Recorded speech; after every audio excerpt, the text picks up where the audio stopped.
পবিত্র কোরআনের অবমাননা করার কারণে সেদিন বুকের তাজা রক্ত ঢেলে দিয়েছিল এই অঞ্চলেরই কৃতি সন্তান। এখানে দিনমজুর সাধারণ আপামর জনতা সেদিন এই মিছিলে অংশগ্রহণ করে কোরআনের পক্ষে 1985 সালেই তারা রায় দিয়েছিল।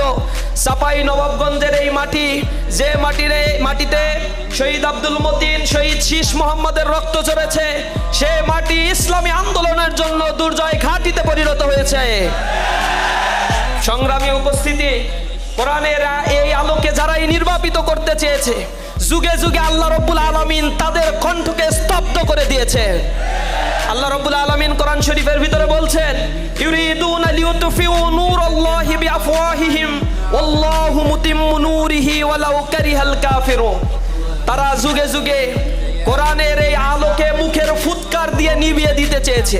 তারা মনে করেছে কোরআনের এই বাণী তুচ্ছ তাচ্ছিল্য করে, তাকে অপদস্থ করে দুনিয়ার এই বুক থেকে চিরতরে নির্বাপিত করে দিতে পারবে। কিন্তু আমার মহান রব ঘোষণা দিয়ে বলছেন, আজ থেকে 1500 বছর আগে আল্লাহু মুতিম্মু নূরিহি, তিনি তার এই প্রজ্বলিত অগ্নি শিখাকে কিয়ামত পর্যন্ত বাঁচিয়ে রাখবেন। এটা কাফেরদের জন্য যতই মর্মপীড়ার কারণ হোক না কেন, তারা মর্মপীড়া করতে করতে শেষ হয়ে যাবে, কিন্তু কোরআনের একটি আয়াতকেও তারা বাজেয়াপ্ত করতে পারবে না। কোরআনের অনবদ্য মুজিজা হচ্ছে আল্লাহ রাব্বুল আলামিন সারা পৃথিবীতে কোটি কোটি মানুষের অন্তরে জের জবর পেশ সহ এ কোরআনের শুরু থেকে শেষ পর্যন্ত মুখস্থ এবং আত্মস্থ কণ্ঠস্থ করে রেখেছে। আল্লাহ রাব্বুল আলামিন বলেছে, ইন্না নাহনু নাযালনা যিকরা ওয়া ইন্না লাহু লাহাফিজুন। আমি এই জিকিরকে নাজিল করেছি, যেটা তোমরা প্রতিনিয়ত পড়ে থাকো। আর তোমরা জেনে রাখো, এই জিকিরের হেফাজতের দায়িত্ব স্বয়ং আমি নিজেই গ্রহণ করে নিলাম। সুতরাং কলকাতার হাইকোর্টে পদ্মমল চোপড়া আর শীতল সিং নামে যে নাস্তিক, যারা যুগে যুগে ইসলামের বিপক্ষে কথা বলেছে, নাস্তিকদের চরিত্র হচ্ছে এরা বলে আমরা ধর্ম নিরপেক্ষ, কিন্তু ধর্ম নিরপেক্ষতাটাও যে একটা পক্ষ, এই গাধারা এটা বুঝে না। তারা ওই পক্ষ নিতে গিয়ে মূলত ধর্ম নিরপেক্ষতার কথা বলে, নাস্তিকতার কথা বলে, ইসলামের বুকেই তারা কুঠারাঘাত করে।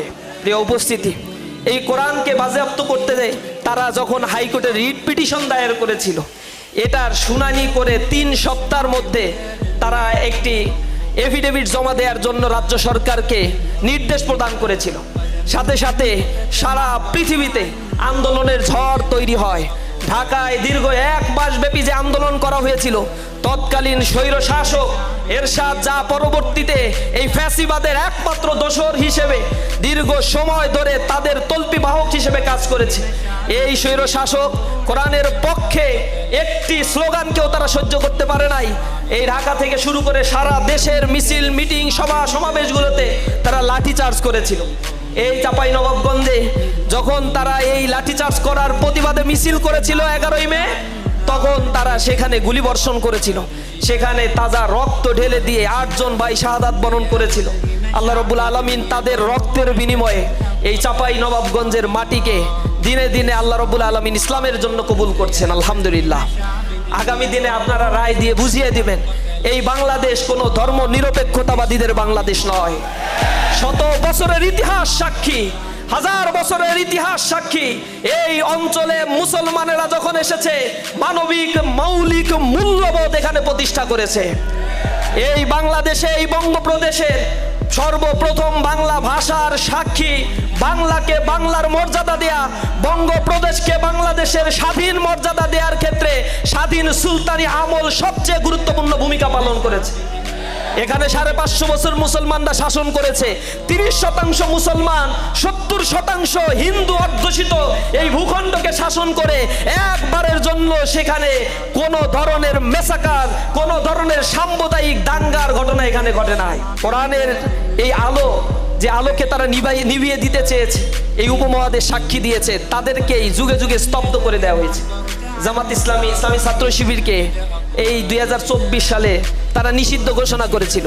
ভেবেছিল এইভাবে তাদেরকে দমন নিপীড়ন করে, হামলা মামলা দিয়ে গুলি করে, হত্যা করে, গুম করে, দেশান্তরিত করে, তাদের ব্যবসা প্রতিষ্ঠান গুড়িয়ে দিয়ে তাদেরকে সম্ভবত আমরা ধ্বংস করে দিতে পেরেছি। কিন্তু যখন দেখছে বাংলাদেশের যৌক্তিক কোনো আন্দোলন যখন হয়, তখনই ইসলামী ছাত্র শিবিরের ভাইয়েরা বুকের তাজা রক্ত ঢেলে দিয়ে রাজপথে দাঁড়িয়ে যায়।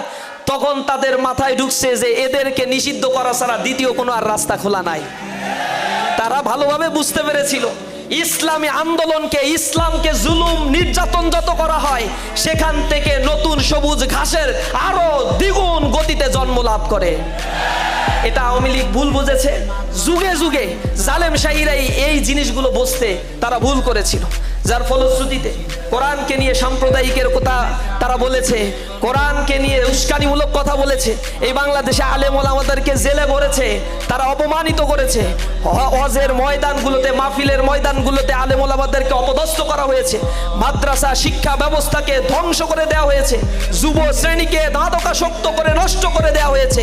এই সমাজ যেন কোরআনের আলোকে আলোকিত হতে না পারে, তাই প্রতিটি এলাকায় এলাকায় তারা মাদকের অভয়ারণ্যে পরিণত করেছে। অথচ কোরআনের ব্যাপারে নাকি বলা হয় কোরআন হচ্ছে সবচেয়ে বিশৃঙ্খলা সৃষ্টি করে, সাম্প্রদায়িক উস্কানি দেয়।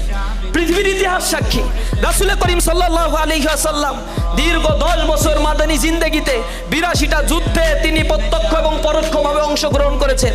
এই 82টা যুদ্ধে অংশগ্রহণ করে মুসলমান, কাফের এবং মুশরিকদের মধ্যে শাহাদাত এবং মৃত্যুর মাত্র 1171টি ঘটনা ঘটেছে। 1171 জনের মৃত্যুর মধ্য দিয়ে, শাহাদাতের মধ্য দিয়ে রাসূল করিম সাল্লাল্লাহু আলাইহি সাল্লাম একটি ইসলামী সাম্রাজ্যের গোড়াপত্তন করেছিলেন এই পৃথিবীতে। রক্তপাতহীন বিজয় করেছিল মুসলমানরা, মক্কা বিজয়। কিন্তু পৃথিবীতে যখন মুসলমানদের বাইরে অন্য কোনো ধর্মের লোকেরা, ক্রুসেডার যারা জেরুজালেম নগরী দখল করেছিল, যখন তারা 1179 সালে এই জেরুজালেম নগরী তারা ক্রুসেডাররা মুসলমানদের কাছ থেকে দখল করেছিল, সেই মসজিদুল আকসার মধ্যে তারা রক্তের বন্যা বইয়ে দিয়েছিল। মাত্র 100 বছরের ব্যবধানে যখন সালাউদ্দিন আইয়ুবীর নেতৃত্বে সেই মসজিদুল আকসা আবার মুসলমানরা পুনরুদ্ধার করেছিল, তখন সকল মানুষকে, অন্য ধর্মাবলম্বী যারাই ছিল সেখানে, তাদের সবাইকে সাধারণ ক্ষমা ঘোষণা করা হয়েছিল। পৃথিবীর ইতিহাসে তাতাররা যখন এই উপমহাদেশে আক্রমণ করেছিল, হাজার হাজার লক্ষ লক্ষ মানুষের রক্তে এই উপমহাদেশে, বাগদাদ নগরী, এই ভারতবর্ষ তারা রক্তে রঞ্জিত করেছিল। কিন্তু মুসলমানরা যখন আবার তাতারদের পরাজিত করে এই ভূখণ্ডে ইসলামের পতাকা উড্ডীন করেছিল, সেখানে মুসলমানরা রক্তপাতহীন বিজয়ের দিকে, এক অনাবিল শান্তির দিকে মানুষদেরকে তারা আহ্বান জানিয়েছিল। ইসলাম কোনো সাম্প্রদায়িক উস্কানির ধর্ম নয়। ইসলামকে বলা হয় এটা একটা শান্তির ধর্ম। ইসলাম এসেছে লিতুখরিজান নাসা মিনাজ যুলুমাতি ইলান নূর। আল্লাহ রাব্বুল আলামিন রাসূলকে এই দায়িত্বই দিয়েছিলেন, লিতুখরিজান নাসা মিনাজ যুলুমাতি ইলান নূর, মানুষকে যাতে অন্ধকার থেকে আলোকে নিয়ে আসতে পারে। কোরআন সবসময় মানুষকে হেদায়েতের পথে নিয়ে এসেছে। রক্তপাতের থেকে মুসলমান সবসময় ঘৃণা করে সেগুলোকে প্রত্যাখ্যান করেছে। সুতরাং কোরআনের আয়াত সাম্প্রদায়িক উস্কানিমূলক কথা বলে যারা এই রিট পিটিশন দায়ের করেছিল, তারা এটা রিভিউ করে 13ই মে 1985 সালে এটাকে আবার বাতিল করতে বাধ্য হয়েছে। এই রায়কে, এই তৎপরতাকে তারা খারিজ করে দিয়েছিল। কোরআনের পূর্ণাঙ্গ ভাষা, পূর্ণাঙ্গ আয়াত, এটা কিয়ামত পর্যন্ত একটা ডায়নামিক একটা ধর্মগ্রন্থ। এটা অতীতের জন্য যেমন প্রযোজ্য ছিল, বর্তমানের জন্য প্রযোজ্য, এবং আলট্রা মডার্ন যুগ যতই আসুক না কেন, কিয়ামত পর্যন্ত কোরআনের প্রতিটি আয়াত মানুষের